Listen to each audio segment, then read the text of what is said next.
बिस्मिल्लाहिर्रहमानिर्रहीम। आज हम बायोएनर्जेटिक्स का जो चैप्टर है इसके एक टॉपिक है फोटोसिंथेसिस का।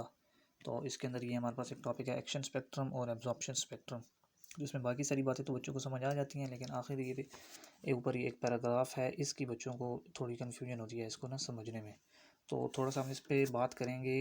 ये बेसिकली रिलेटेड है इस एक्शन स्पेक्ट्रम से और एब्जॉर्प्शन स्पेक्ट्रम से।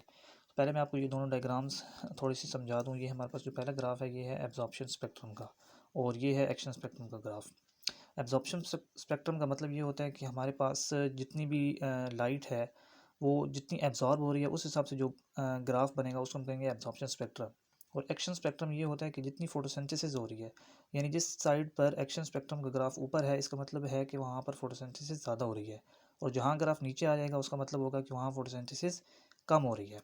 तो अब यहाँ अब ये एब्जॉर्प्शन स्पेक्ट्रम का ग्राफ है, तो इसमें ये कैरोटीनाइड्स की ग्राफ है, ये क्लोरोफिल बी का, क्लोरोफिल ए का, यानी ये सारा एब्जॉर्प्शन स्पेक्ट्रम है। ये बता रहा है कि कितनी लाइट ये क्लोरोफिल्स एब्जॉर्ब कर रहे हैं।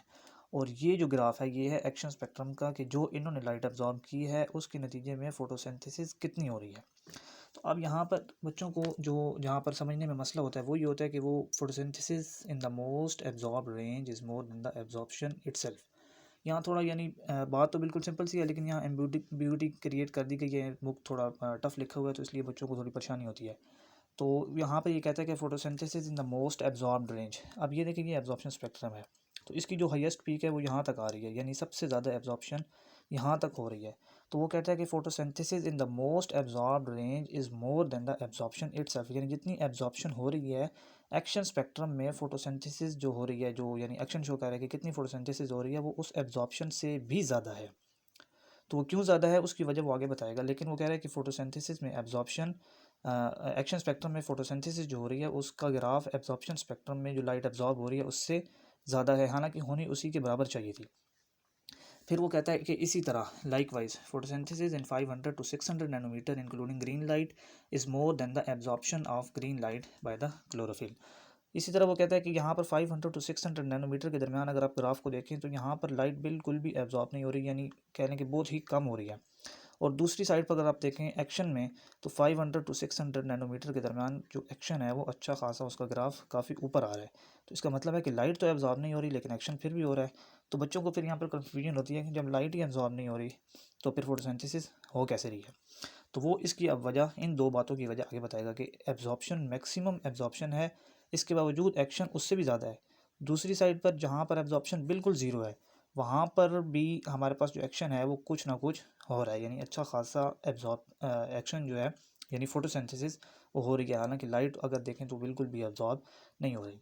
तो इसका जो अब रीज़न है वो अगली लाइन में बताएगा। रीज़न बिल्कुल सिंपल सा रीज़न वो ये बताते हैं कि this difference occurs because the accessory pigments the carotenoids absorb light in this zone and pass on some of the absorb light to chlorophyll which can convert light energy to chemical energy. वो ये कह रहा है कि हमारे पास सिर्फ और सिर्फ क्लोरोफिल ए क्लोरोफिल बी नहीं होता, यहाँ पर हमारे पास कैरोटीनाइड्स भी होते हैं। कैरोटीनाइड्स के अलावा हमारे पास एसेसरी पिगमेंट्स भी होते हैं जो यहाँ पर लाइट एब्जॉर्ब करते हैं, वो फिर लाइट आगे पास कर देते हैं।